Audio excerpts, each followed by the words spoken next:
Ngiyaphuma ngiyangena enkonzweni angazi ngikhona la yabo ngiyana khona la kuyile ministry ngiyaqala bengumuntu obengafellowship mina bengikhonza nje assembly ngizazi izinto zase assembly kuphela ngakwazi ukunye manje ngifike kwenye indawo ngivele ngifike ngebe lost nje ngidideke vele ngino confusion i-confusion ayangishaya lapho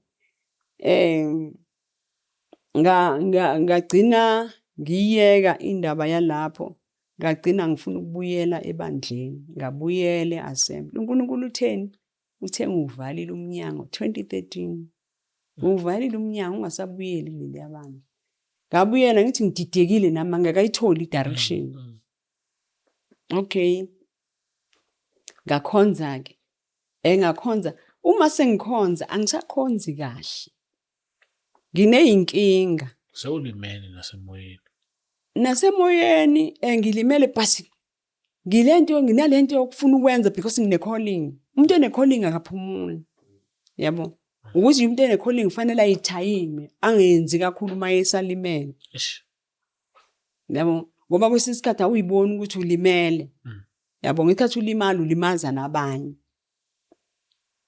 enye into ke Chris enginayo eyayikhona ngami ebandleni mina ngisindiswa khona ubaba lo baba ngathi ngingakamjwayeli ngisanda ukusindiswa ngoba ngesikhathi sisindiswa thina kwi-area yami sasindiswa sababaningi but bawa bonke ngaze ngasala mina ngedwa lo baba lo kwaba khona ubaba owathi kumina ayi beauty fanele sikugone ngempela na ungalahleki yabo so lo baba wangigona bangigona baku2 kwathi lo ngangamjwayele lo wayengithanda ngoba ethi isibongo sakhe sasifana isibongo senkosikazi yakhe sasifana nesibongo sikama wami engibiza ngengane yakhe so uyena lo wathi uzongigona ngoba ngiyingane yakhe ngizalwa yabo so ke uma engigona lo baba kodwa ngiphuphe lo munye babe close naye ngamphuphi yena ngimphuphe lo engathi ngihamba kunesiziba esikhulu esivulekile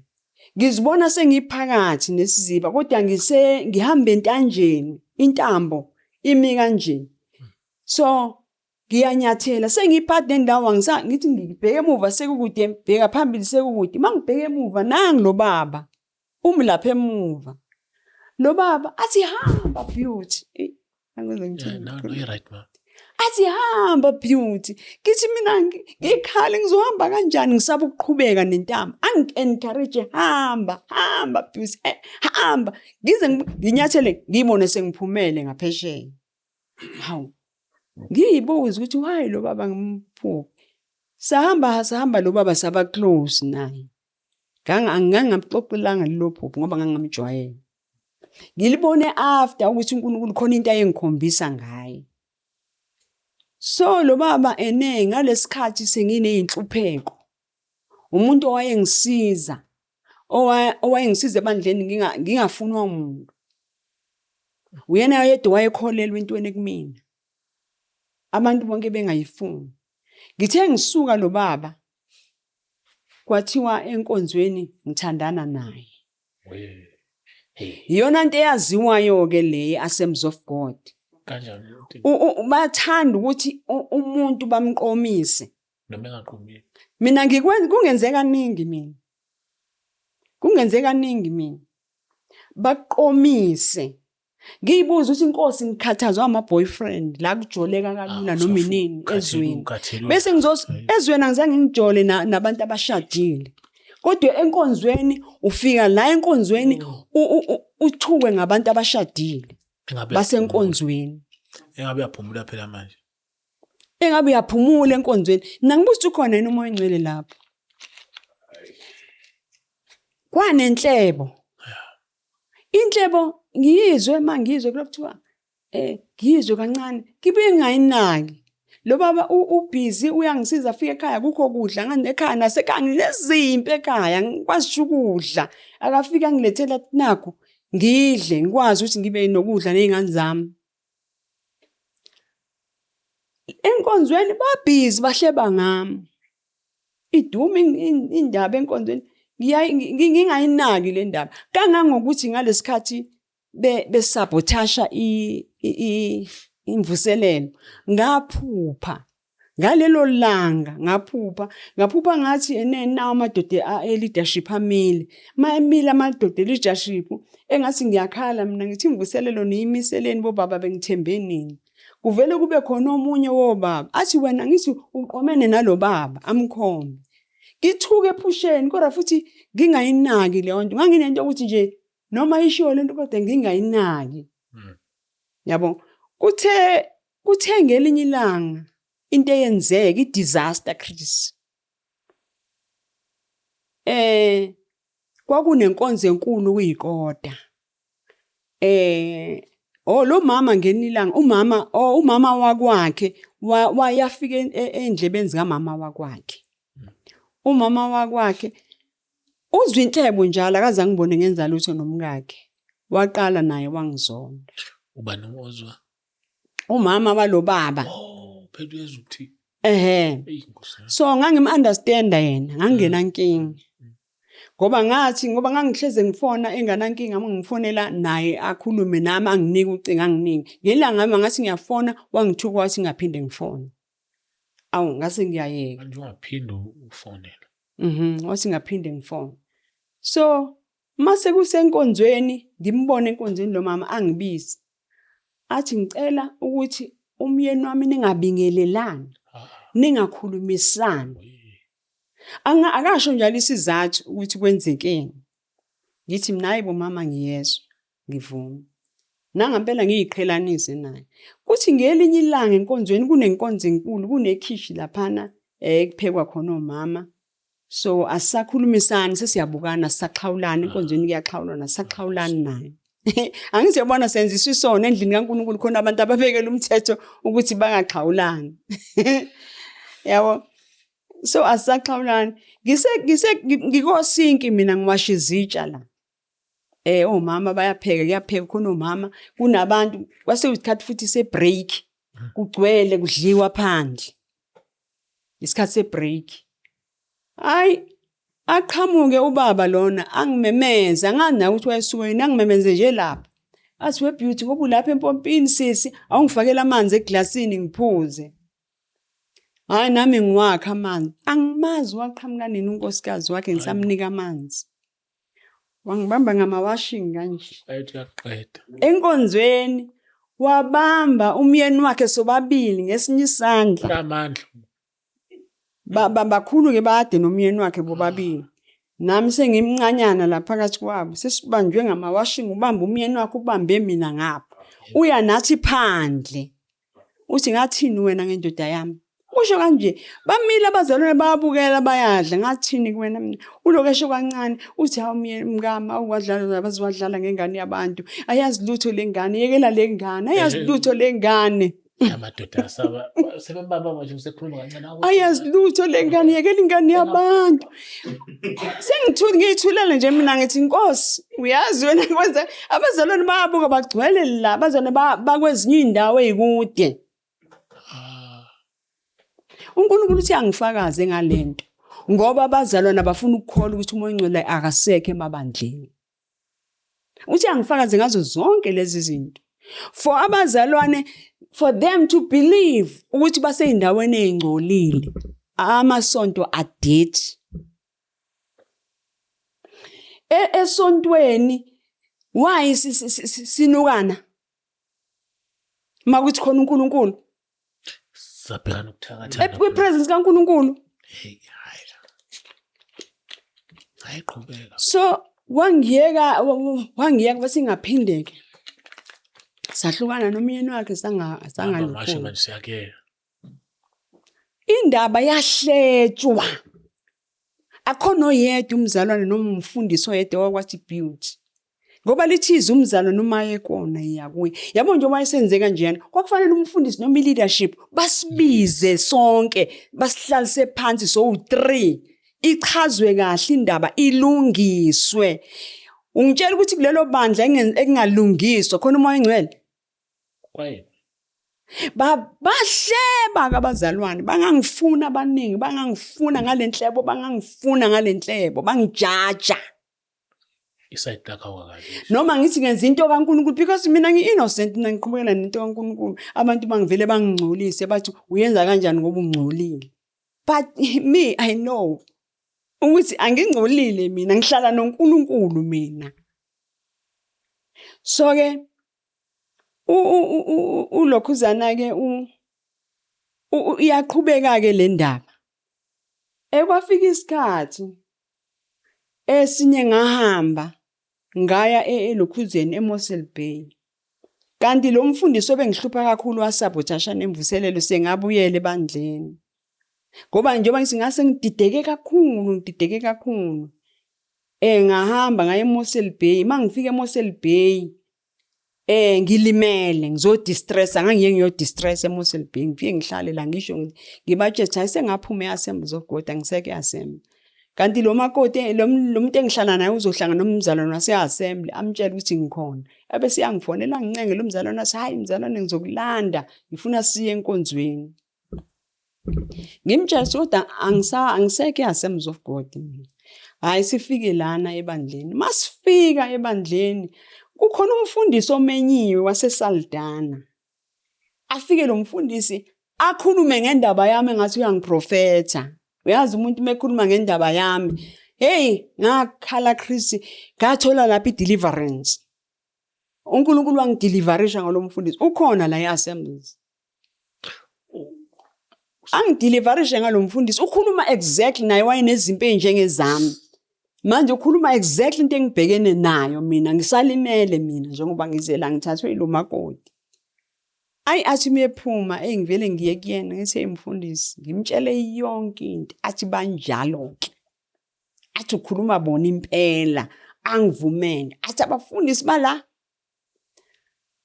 Bese ethi kumina ke sisi ngizobuye ngizokuthatha ngikusize ngoba nami ngizama ukuyiphumela iministry yami manje. Yaphuma la. Yabo angitshela ukuthi asiplane na ukuthi kufanele ngifike eSaldanha angisize kanjani. Hayi nangempela ke sihlukane. Abesethi yena hayi nje into yenza urepent wena ubuyele ebandleni ulungise uqhubeke noNkulunkulu ngoba unecalling. Yabo. Hayi nangempela ke uma sengiseMossel Bay bese sengiyiright sengideliverishekile ngifike ebandleni sengiyight ngifike ebandleni kaMashu ngirepente ngixolise ngento yonke yenzeka yemvuselelo ngifike ngikhonze futhi ngixolise nakuyena lo mfundisi isitha sami. Hayi ngikhonze uthe ngisakhonza la khona umfana owayemisi imvuselelo kunomfana nje wayekhonza inkonzweni kubo kuyindle opposite nenkonzo.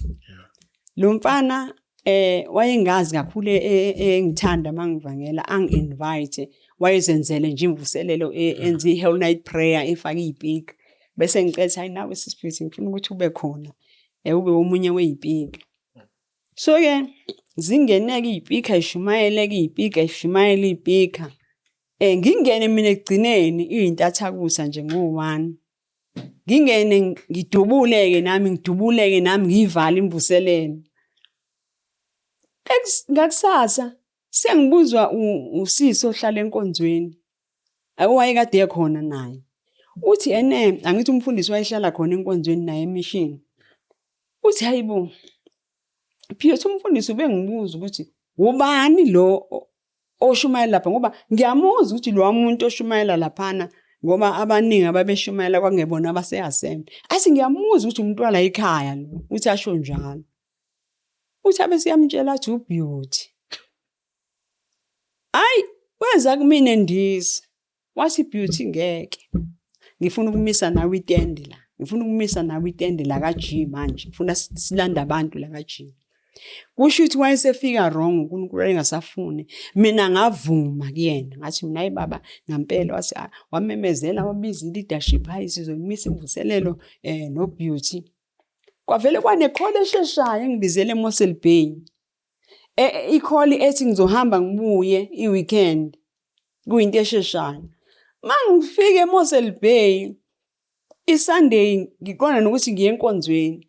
mangiye enkonzweni lo mfundisi lo asisaxhumana naye lo mfundisi lo engamfica Mossel Bay asisaxhumana sengathi ngamgcina uma ngithi ngiyaye enkonzweni vele ngiqondane naye mangiqondana naye yimina ke manje sengiphila sengiyi-right spiritual ngivele ngidumise enkonzweni ekhona ngidumise okuzoshumayela yena ngidumise umoya ingcwele athatha indawo ebandleni ngendlela esimanga kade ngidumise avela ahlanye naye aphuma ngibizele eminyango athi ayisisa uyindawo siqala imvuselelo nawe la ngithi mina ngiyaphuthuma kamasho ngilindele imvuselelo athi cha ngeke nami ngiyakudinga nami ngwase Saldanha kodwa manje angisezukuhamba kodwa ngifuna siqala imvuselelo nawe la ngoba ngikhona into engiyibona kuwena nangempela antante lo mfundisi afuna itenda afuna siqale simise irekhuzana senze open air beza abantu emva kalokho emva ka 3 days ngiyabona sekufika itende sound system kwakhona i-team kwasetshenzwa kwashunyayelwa bashunyayela abantu bagcwala etendeni sashumayela kuthe nje emva ka 2 weeks zisha nanomfundisi umfundisi waveleke angazi naye ke noma mhlambe wayesenza ukungibalekela yena ngoba wavesani wathi sisi ngiyafunakala eSaldanha khona into engiyoyenza nje uzohamba iweekend ngibuye wahamba ungishiya nemvuselelo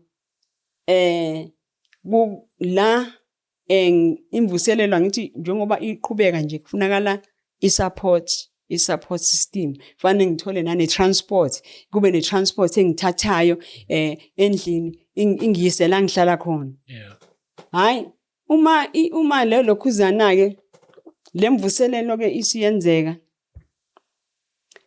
ngidinga i-support kunobaba owayeyidivorce owayekhonza khona lapho lo baba ke athi kungilekelela ke sisebenze nalobaba umsebenzi uyaqhubeka bayakhula abantu bayakhula kuthi emva ka 3 months lo mfundisi akasabuyile emva ka 3 months ngikhulisa abantu lana sebekhulula abantu sebeyamthanda uNkulunkulu sebesindisiwe livele itende kube nesiphepho itende lishawo isiphepho lidabuke phakathi angisakwazi ukuqhubeka nomsebenzi and then bese ngiye ebandleni ngiyokwenza isikhalo sokuthi manje naba abantu bakhona ngizobakhonzisela lapha abantu vele sengiqalile ama teachings ngiyafundisa impendulo ithini kwi leadership ithi impendulo sisibuyele ekhaya ngithi ngiyena wakhona sisibuyele ekhaya shiya abantu hamba uye ekhaya ngeke wethendwa okhandwe yibo bese kumanje so ke mathi buyele ekhaya hayi sibuye nalo baba ke sina sobabili esinomthwalo walento sibuye sibabize ke abantu sibatshela hayi abantu bakhale bathi nje sisibhuti ngeke uzuhambe thina we will take care of you sisibhuti sisafuna usifundise yabo bamthanda uJesu bayasha hayi nangempela ke bese sisuggest ukuthi okay nizovula izindlu zenu sizokwenza amalokhuzana singene endlini singena sinikhonzisele endlini yabo so nangempela bayivula ke izindlu senza ama home cell ngiyafundisa ngiyathisha uphela unyaka bese uphela unyaka lo mfundisi lo oloke ebuya la owaseSaldanha uclose nomfundisi ola kuleli bandla kusha uDisemba makuba uDisemba ke Assemblies of God abafundisi bakhona benzela uKhisimusi baginqelwe inkomo bathola imali ezinkulu banikwe nje imali ungazi ukuthi benzani bese kuthi ngoDisemba sebenikwe yonke leyo mali bayagoduka banandaba nebandla selikhiphe lakhipha imali yanikwa yonke imali useyoyijabulisa nomndeni wakhe liyasala ibandla spiritual alondliwa abayini emakhaya ngama weekend abafundisi ngama weekend uyokwenzana ekhaya ubizwe inkosi umuntu obizwe inkosi lithi izwi lenkosi osebambile egejini akabheke emuva uthi uJesu ongilandelayo akathabathe isiphambano sakhe uthi uma ungadeli udele konke uma ubizo uNkulunkulu dela umndeni wakho dela izingane zakho ubheke phambili Ngoba manje usunquma ukuthi inkosi ngizofela labantu. uJesu wasifela sina isiphambene, wabheka phambili uJesu wafela thina. So why wena ubuye ukhumbula umndeni wakho uyohlabela izinyanya le emakhaya? Yabo lonto. So ke salokhu ke wafika ke ngezwe kuthiwa kunokhisimusi kaMfundisi. Kanti ngizothi ngiya nami ngithi ngiyela nje kukhisimusi kaMfundisi enkonzweni ngoba sase sikhonzela lapho ngingasayi enkonzweni. Hawu nangu ngihlangana lokuba necoincidence nje uhlangana noMfundisi. Hayibo sisi usakhona yathuka naye. Hayibo sisi usakhona la. Ngithi mina ngikhona. Ngithi mina uthi usaqhubeka nabantwana. Ngithi mina abantwana bakhulile. Athi hayi ngeke ngoba ngingakahambi ngizoza ngomso ngizobabona. Nangampela afike. Awuyafika ngithi abadedela ubufakazi. Hayi abasafakaza abantu banoJesu manje athuke. Athi hayibo sisi uyenza kanjani?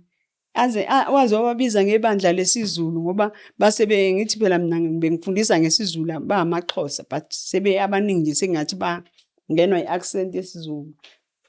So ke wathi hayi ibandla lesizulu wabafundisa ke lapho Chris ngangawubiza umnikelo for the whole year. Ngihlupheka ngingabakhombisa abantwana bami ukuthi ngiyahlupheka ngingawubiza umnikelo. Wathi yena ngeke. Wathi ngeke nithi uphila ngani? Kwawuyena obhilitayo. Nithi uphila ngani? Nithi kanti abantu ikhona imali. Bayikhipha imali nami ngiyenzelwa ngalowo nyaka uChristmas nami banginika ama-present beza yonke into. Kwaqala ke manje nokuthi ke kufanele kwakhiwe kuqashwe indawo esizokhonzela kuyona. Saqhubeka ke saqasha indawo sakhonzela kuyona. So ngahlala lapho ke engabona ukuthi manje iyangidraina lento ngoba ngangiyibona ukuthi lento akuyona into ekufanele ngiyenze permanent.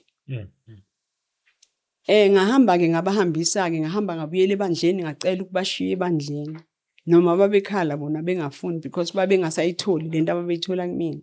Ngabuyela ebandleni. Uma ngifika ke ebandleni ngacela ukubashiya. So ngabafakazisa ke babethukile abazalwane babecabanga ukuthi ngiyadlala babesingenza umdlalo. Mase bebona yebo abantu bafakaza basindisiwe bakhulumizwe.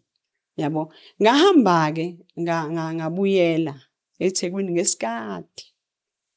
Lo mfundisi sangabe saphinde saxhumana naye. Ngabuyela ke eThekwini yaphinde yaqhubeka impilo. So ngizama ke ukuveza indaba ke yendlela uNkulunkulu athe ngiyifakaze yejeni yami engihambile eAssemblies of God. Njoba ngisho ukuthi ke yonke indawo kunjalo nje Chris. Okunye futhi uMoya oNgcwele nje uzongikhumbuza lokhu ngoba okunye ngibuye ngithi ukulibala. Uzongikhumbuza uMoya oNgcwele. Okay. Okunye okwenzeka ngisolundi.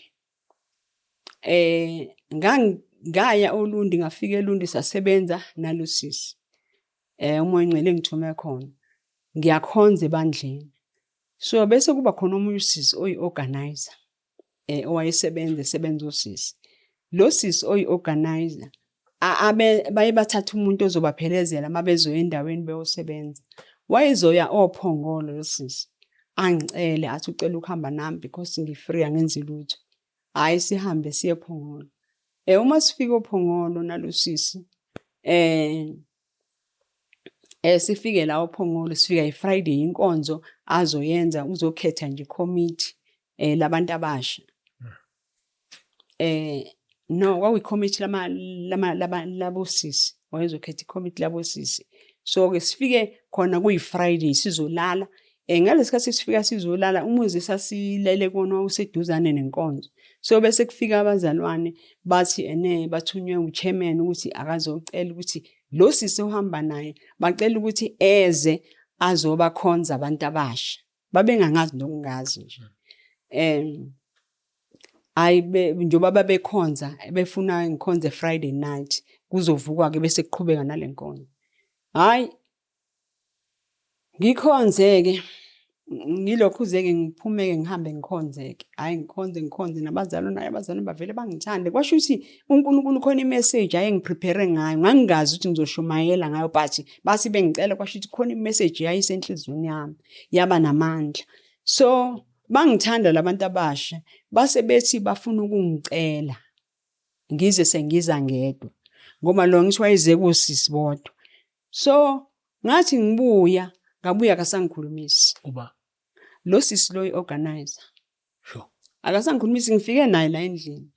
Sengishoshobala manje ngisezi siyafika manje enkonzweni la uzokhetha i-committee uzosebenza la. Ngithi mayikhetha i-committee njengoba ngithathile mina, fanele mina ngizomsiza. Sengupopayi manje usecela omama abathize bakhona, usecela bakhona la ukuthi asizwe ibona. Sengupopayi mina ngimile ngiyaqala manje sengenzeni. Ngithule hayi yenzeka inkonzo noma bengijabulela abazalwane abayiboni yonke into abazalwane eyenzakalayo bangijabulela but mina angisajabulile because angazi ngimenzeni lo mzalwane. Chofe powers, yeah. Hayi banayo ke leyo nto futhi abazalwane amamuthi. Ungazi ukuthi umenzeni umzalwane umbone engasakufuni. Engezwe futhi umuntu ukuthi yazini nginenkinga. Angasho lutho. Kanti iBhayibheli lithi asikhulume. Lithi ayikhuluma nomuntu ongezwe kahle ngaye. Hayi. Uma sesihambeke asikhulumisana sihlukana sikhulumisana. Ngamiyeka kanjani. Kuthe ngelilanga sengihambile sengiseThekwini sengahamba. Wangifonela lo mfana uSherman. Wathi hey sis Beauty, kwaba kanzima ukuthi sikuthole. Ngithi mina hawu kanjani? Wathi hayi phela samfonela umfundisi waSolundi. Wathi umfundisi waSolundi akakwazi. Kodwa manje ucela ukubuza kulo sisi omuhamba naye. Lo sisi omuhamba naye wathi yena naye akakwazi, akakufune kwamasho. Bavimba kanjalo umsebenzi kaNkulunkulu.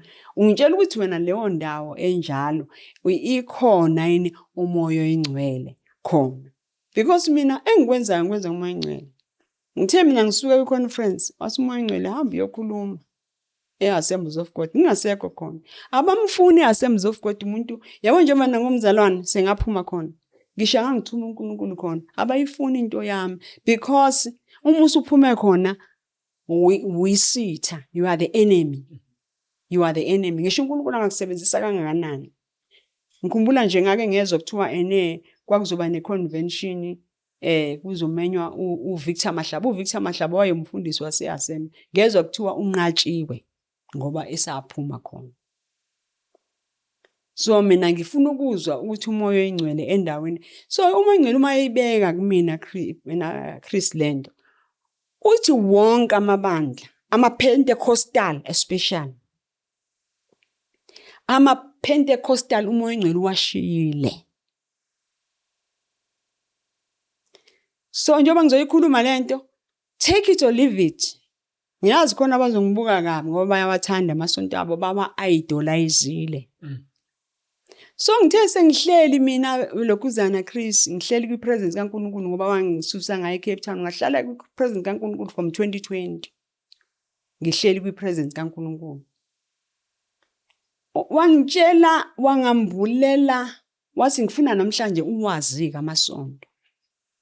Mina ngirecommend isonto because uNkulunkulu ungihlalise phansi. Wangazisa yonke into ngesonto. Wathi mina bami ngifuna abaphume esontweni bahlale kwi-presence. Abafuna mina abahamba nami. Because emasontweni kungcole ngalezi zinto. Ngelilanga ngesikhathi ngifika khona okunye ngikhumbulayo. Ngifuna ukuveza into ukuthi bayaqomisana. Ngake ngathi ngiseOlundi ngiqala ukufika khona. Ngafika abazalwane anginayo indawo. Kufanele kube khona umuntu ozongisiza, ngizosebenza ozongisiza up until ngithola ipay yami bese ngifuna iroom. Ngathathwa khona ubhuti esasikade sikholwa naye kwamasho. Washada nomuntu wangakhona esebe nomuzi ngakhona. Ngibona athi hawu ngeke usisi wami lo besinaye eThekwini. Athi hayi ngizomthatha mina, angithathe siyohlala kwakhe. Sihlaleke kwakhe ke lezo nsuku ngilindele ukuthi ngiye emsebenzini. Hawu sathi sisahleli nje Siqhubeka kukuhle nomkakhe besebenza. Ngelinye ilanga umkakhe wavele wangibiza sekusho ukuthi kwakuyindawo nje i-dining room wayehleze epheka mepheka-ke abese yasiphakela sihleli e-dining room sidle. So uthe esuka ngelinye ilanga wayengibizele ecaleni. Ngiyeza. Wathi ngiyacela ukuthi uma ngingekho mina e-dining room ungaye e-dining room ukubuka i-TV nomyeni wami. Ayingikhubanga leyo nto Chris futhi ngaleso sikhathi ngangakami imdala enkosini ngangiseyingane ngoba kwakusekudala. Ngakhubeka Chris kangokuthi angizange ngibekezele ngasuka same time ngacela omunye usisi ngathi ngicela ngiqubise ngeke ngisakwazi ukulala la ngoba lo muntu kusho ukuthi ngizothi ngilele mina ngicabanga ukuthi mina ngizolala nomyeni wakhe. So nokuthi ngangine pride ukuthi ngiyazazi ukuthi ngiphila impiloni kodwa manje khona umuntu ocabanga nje kalula ukuthi mina uyibona. So ke ngahamba ke kulowo muzi. Abazalwane they are very insecure ngabayeni babo. uNkulunkulu ungikhombisile mina ukuthi why be insecure ngalendlela. It's because wangibulela uNkulunkulu ngendaba yomshado. Ukuthi manje ke wena Chris indaba yami mase ngiyiqala ye-message yami izinto kayisengifundisa zona ke. Ukuthi abantu abaningi bashade nabantu abangabona abayeni babo. Ingakho singashadile kwathina. Bengakhululekile. Abantu angisho yabona ngasikhathi uNkulunkulu emisa uAdam emfunela umsizo njengaye. Indaba yokuqala iqala ekutheni uNkulunkulu wafunela uAdam umsizo njengaye akafunelanga uEva.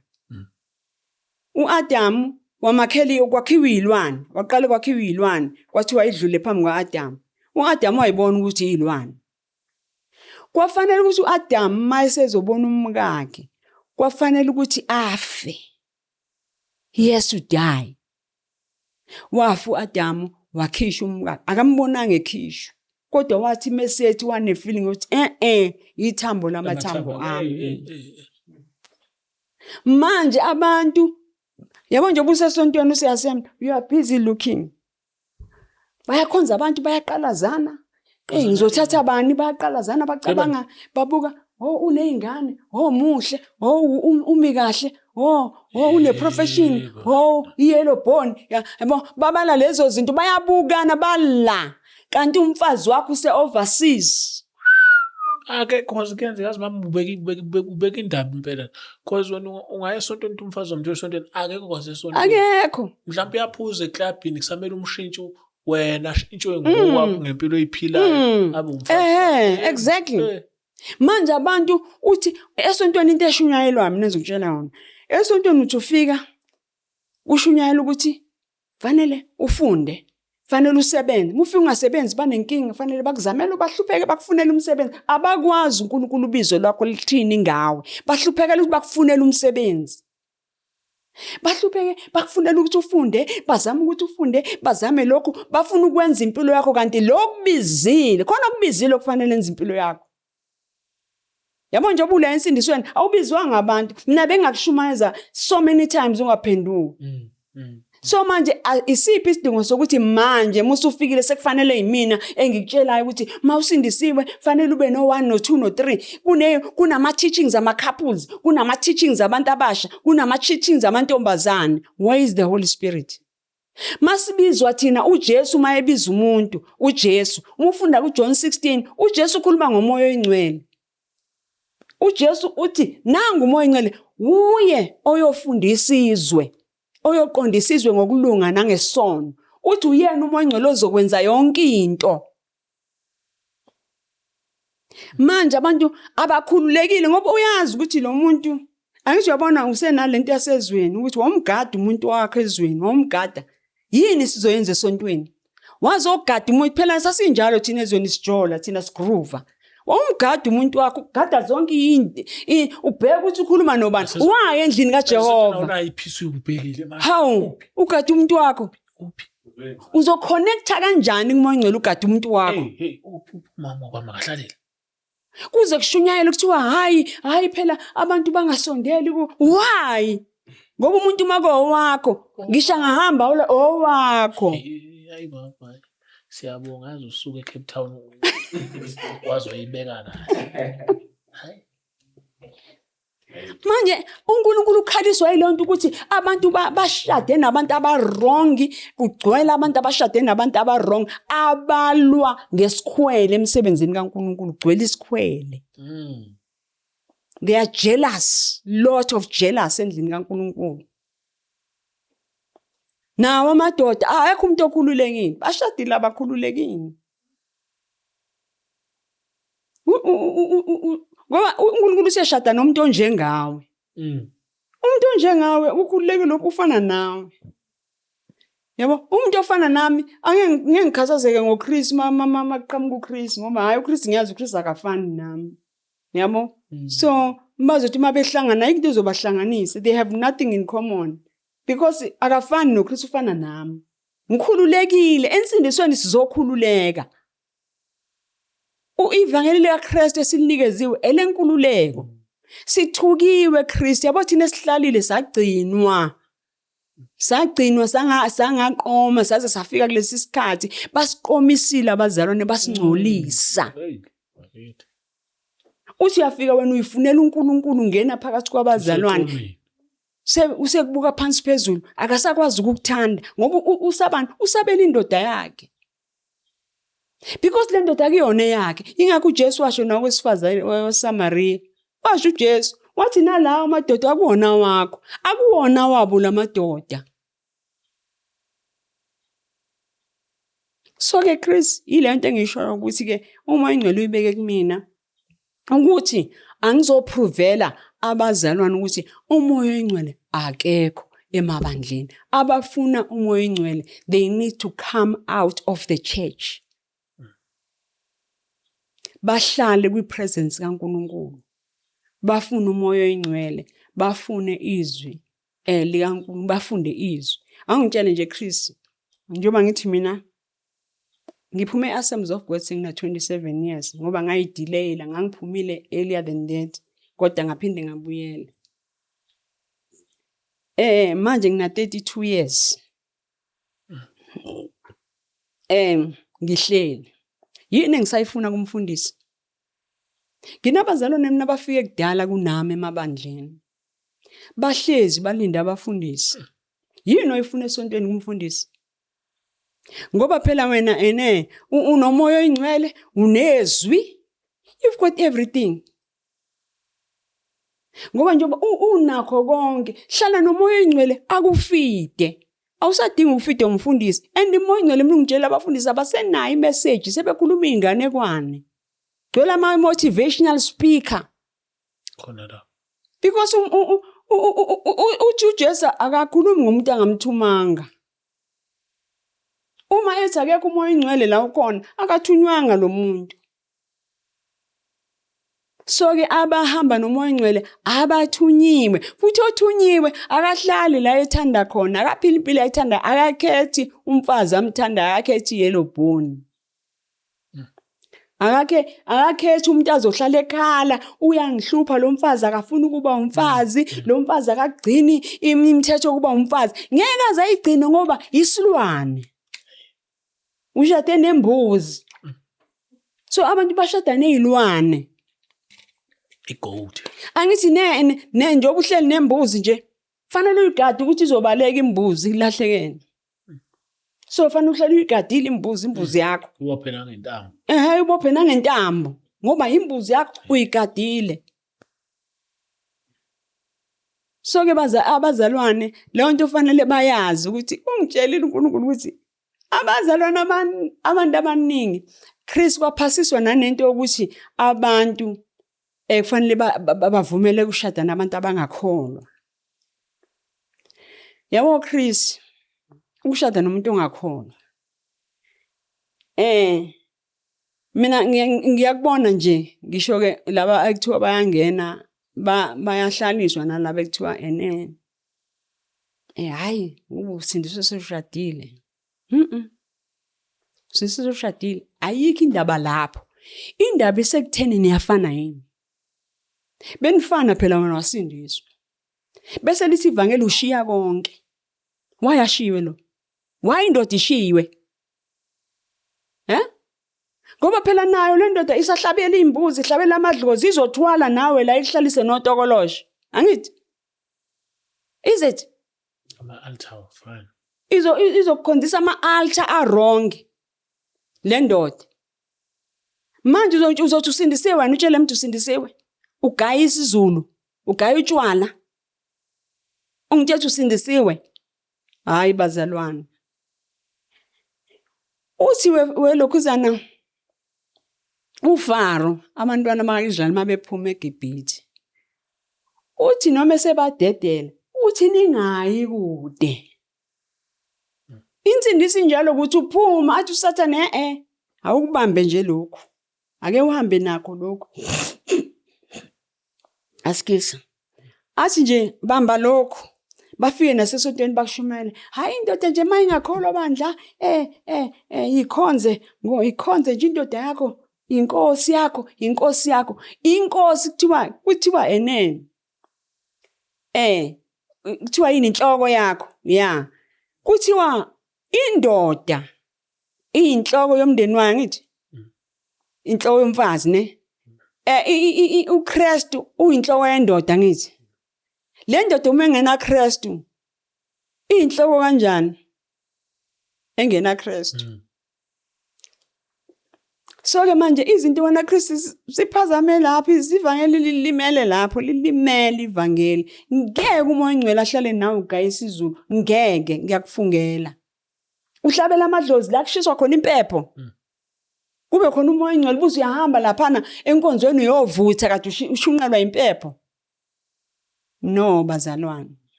Holy Spirit is not there anymore. So ke manje Chris ke i-message yami yona yinde akubonwa newash la endlini. So what's that? Siside kakhulu isikhathi. Bekufanele ukuthi ngiphinde ngiqhubeke because kuyanida ukuthi ngiphinde ngikhulume nge-second salvation, ngikhulume ngendaba ngichaza indaba kaHoly Spirit, ngichaza indaba ye-kingdom. Njoba ngisho ukuthi uNkulunkulu unginikeze i-message of the kingdom. So njoba ngine group ngiyafundisa nge-message of the kingdom. Ngiyafundisa ngomoya oyingcwele, ngifundisa nge-second salvation. Le ibandla elingakayazi i-second salvation. So ke ngingama lapho ke. Sizozama ukuthi siphinde next time. Inkosi ivuma ke. Inkosi ivuma sarrange kahle then sikhonthi because usuke ekudeni sishuthe kahle ama-episode angathi mhlawumbe noma senze hour shoot ama-episode ayi-2 noma ayi-3 ngalelo langa. Si-arrange la. Okay. Ngithi nje singama kanjalo nobufakazi bami nabo buningi kodwa ke ngobuqeda futhi ngelinye ilanga inkosi ivuma. Ngiyathemba ukuthi okwanamhlanje ngenzekile. Hayi sizo-arrange kahle ilanga uqhubeke kahle kungunawo unesikhathi sonke siqhubekeni kahle uqhubeke nobufakazi bakho uphinde uqede ufundise kahle senze ukufuna nje ilanga ilanga lonke masikwenze. But hayi sizo-arrange. Siyabonga kakhulu babukele emakhaya sinibone futhi ngokuzayo. Thank you so much to Church of Finance for the episode. Thank you.